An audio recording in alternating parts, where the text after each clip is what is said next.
கற்பழிக்கிறதுனே கட்சி நடத்துகிற சீமான், கற்பழிக்கிறதுனே கட்சி நடத்துகிற சீமான், கற்பழிக்கிறதுனே கட்சி நடத்துகிற சீமான், சாமானாச்சி மன்னிக்கணும் சீமான், அவன் இந்த நாம் தமிழர் கட்சி இது, அவன் சாமானாச்சி மன்னிக்கணும் சீமான், அவன் இந்த நாம் தமிழர் கட்சி இது, அவன் சாமானாச்சி மன்னிக்கணும் சீமான், அவன் இந்த நாம் தமிழர் கட்சி இது, அவன் நேத்து வரைக்கும் சொன்னானே அண்ணா அறிவாளர் செங்கல்ல உருவம்னா அவனை உருவிட்டு விட்டானோ, அவனை உருவிட்டு விட்டு இப்ப அவன் எங்க இருக்கிறான்னு தெரியல. பெரிய பெரிய கட்சி எல்லாம் கிளம்பி இருக்கிறானுங்க. அதுல ஒருத்தன் லாட்டரி சீட்டு, அந்த லாட்டரி சீட்டு நம்மள குறை சொல்றான்.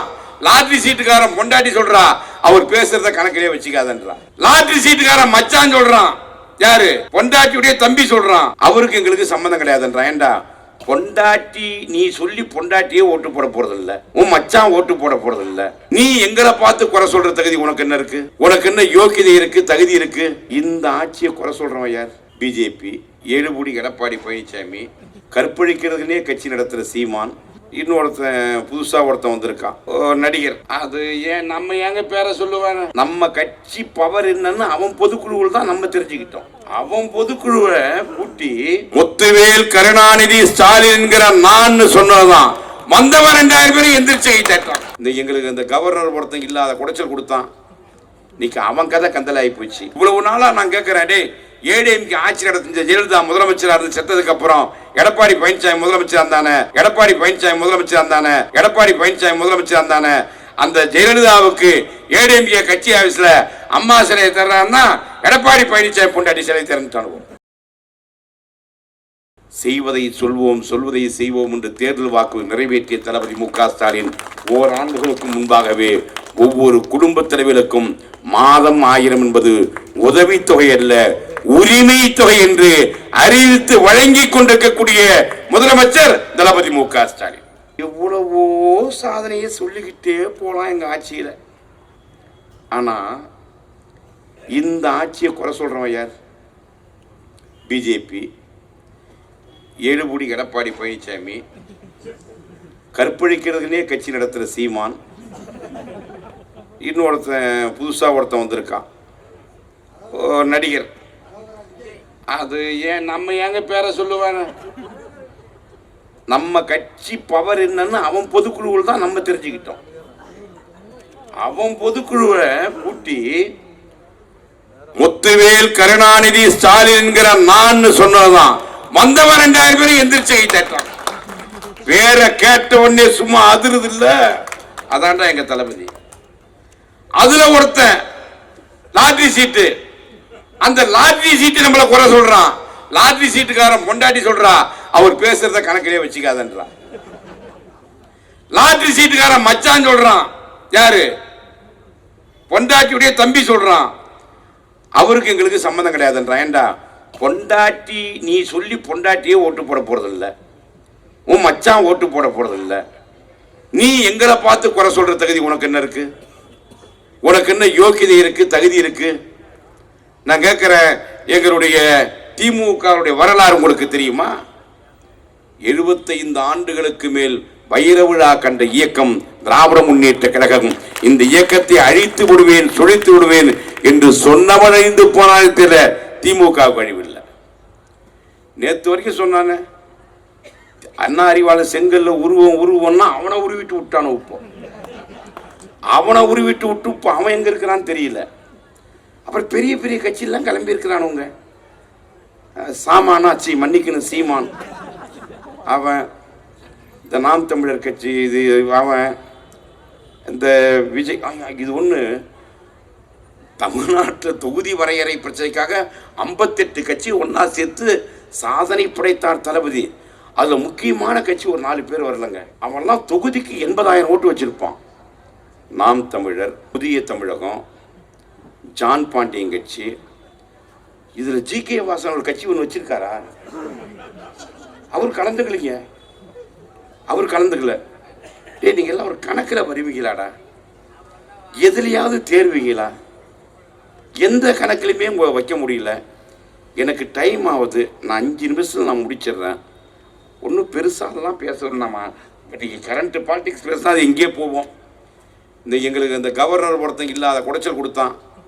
இன்னைக்கு அவன் கதை கந்தலாகி போச்சு, அவன் கதை கந்தலாகி போச்சு.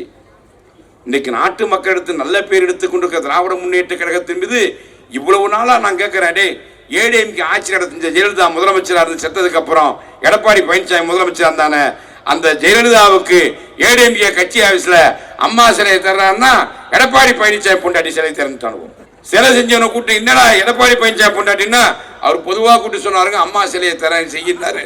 நான் அவர் பொண்டாட்டி சிலை செஞ்சுட்டுன்னு எடப்பாடி பழனிசாமி பொண்டாட்டி சிலை செஞ்சு அதுக்கப்புறம் பார்த்தா ஐயோன்னு அப்புறம் சிலையை மாற்றி வச்சான். நான் கேட்கிறேன், ஜெயலலிதாவுடைய படத்திறப்பு விழா ஆளுங்கட்சி அந்த படத்திறப்பு விழாவை சென்னை சட்டமன்றத்தில் நீங்க நடத்திய பொழுது மத்தியிலிருந்து ஒரு மந்திரி வந்து திறந்தானடா, அடுத்த மாநிலத்திலிருந்து ஒரு கவுன்சிலர் வந்தானா? நீங்களே படத்தை வச்சு நீங்களே தானே திறந்தீங்க. நீங்க ஆட்சியில் இருக்கிறப்ப பிஜேபிக்காரன் உங்களை மதிக்கிறல்ல. ஆனால் நாங்கள் ஆட்சிக்கு வந்த பிறகும் கூட அரசியல் நாகரிகம் என்பதை கருதி அன்றைக்கு துணை ஜனாதிபதியாக இருந்த வெங்கையா நாயுடுவை வைத்து எங்கள் கட்சி நிகழ்ச்சியாக கலைஞருடைய சிலையை பொதுவாக திறந்து வைத்தோம். ஒரு தாழ்த்தப்பட்ட சமுதாயத்திலே பிறந்த இந்தியாவுடைய ஜனாதிபதி ராம்நாத் கோவிந்த் அவர்களை அழைத்து கலைஞருடைய படத்தை சட்டமன்றத்தில் திறந்து வைத்தோம். ஆனா இன்னைக்கு ஒட்டுமில்லை உறவும் இல்லை என்று சொல்லி பிஜேபி சொல்லி இன்றைக்கு அமித்ஷாவும் பிஜேபியும் ஒன்றாக கூட்டணி சேர்ந்திருக்கிறார் என்றால் இது எப்படிப்பட்ட கூட்டணி? இது யாரை பழிவாங்க போகிற கூட்டணி என்பதை நீங்கள் எண்ணி பார்க்க வேண்டும்.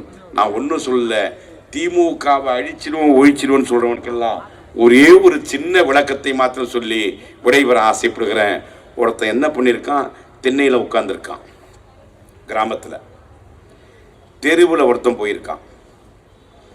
இப்போ 100 நாள் வேலைக்கெல்லாம் பணம் கொடுக்கல, நான் 4 மாதமாக தெரியும் எனக்கு, பேசினா டெவலப் பண்ணி சப்ஜெக்ட் இங்கேயே போயிடும். கொடுக்க மாட்டேன்னு மோடி சொல்கிறான், மத்தியில் இருக்கிற அமித்ஷா கொடுக்க மாட்டேன்னு சொல்கிறான், நிதியமைச்சர் கொடுக்க மாட்டேன்றான். கூட்டணி வச்சு எடப்பாடி பழனிசாமி நான் கூட்டணி வச்சுக்கிறேன் 100 நாளுக்கு கூலிக்கு பணத்தை கூட சொல்லக்கூடிய யோக்கியதை உண்டா? தமிழ்நாட்டுக்கு கல்வி நிதியை கொடுக்கின்ற சொல்லக்கூடிய யோக்கியதை உண்டா? இருந்தாலும் சில்லற புல்ற கட்சியெல்லாம் ஒன்றா சேர்ந்து நாங்கள் திமுகவை இருக்க விட மாட்டோம், ஆட்சியில் இருக்க விட மாட்டோம்னா ஒன்றுமில்ல. ஒரே ஒரு கதையை மட்டும் சொல்லி முடிக்கிறேன். திண்ணையில் ஒருத்தன் உட்காந்துருந்தான், தெருவில் ஒருத்தன் நடந்து போனான். தெருவில் போகிறவனை பார்த்து திண்ணையில் இருக்கிறவங்க கேட்டான், எங்கே போயிட்டு வரேன்னா. எங்கள் மாமனார் வீட்டுக்கு போயிட்டு வரேன்னா. இவன் கேட்டான், மாமனார் வீட்டுக்கு எதுக்கு போனான்னா? பணம் வாங்க போனான்னா. பணம் வாங்கினா வந்து என்ன பண்ண போகிறேன்னா? பணம் வாங்கிட்டு வந்து நிலம் வாங்க போகிறேன்னா. நிலம் வாங்கி என்ன பண்ண போகிறேன்னா? நல்லா செழிப்பாக பயிர் வைக்க போகிறேன்னா. அவன் சொன்ன உடனே திண்ணையில் உட்காந்துவன் சொன்னான், நானும் எங்கள் மாமனார் வீட்டுக்கு போகலான்னு இருக்கிறேன்னா. நீ போய் என்ன பண்ண போகிறேன்னா? நீ பணம் வாங்கின மாதிரியே நானும் எங்கள் மாமனார்கிட்ட பணம் வாங்கலான்னு இருக்கிறேன்னா. நீ பணத்தை வாங்கி என்ன பண்ண போகிறேன்னா? வழிகாட்டியாக இருக்கக்கூடிய தளபதி மு.க. ஸ்டாலினுடைய ஆட்சியை மீண்டும் தொடர்வதற்கு இந்த காஞ்சிபுரம் மாவட்டத்தில், செங்கை மாவட்டத்தில், ஒருங்கிணைந்த மாவட்டத்தில் கழகத்தை கட்டி காத்திட்ட கர்ம வீரன் மாண்புமிகு அமைச்சர் நம்முடைய மாவட்ட கழக செயலாளர் ஆருயிரண்ணன் தாமோ அன்பரசனுடைய தலைமையிலே சபதமேற்போம் என்று சொல்லி நல்ல வாய்ப்புக்கு நன்றி தெரிவித்து விடைபெறுகிறேன். நன்றி, வணக்கம்.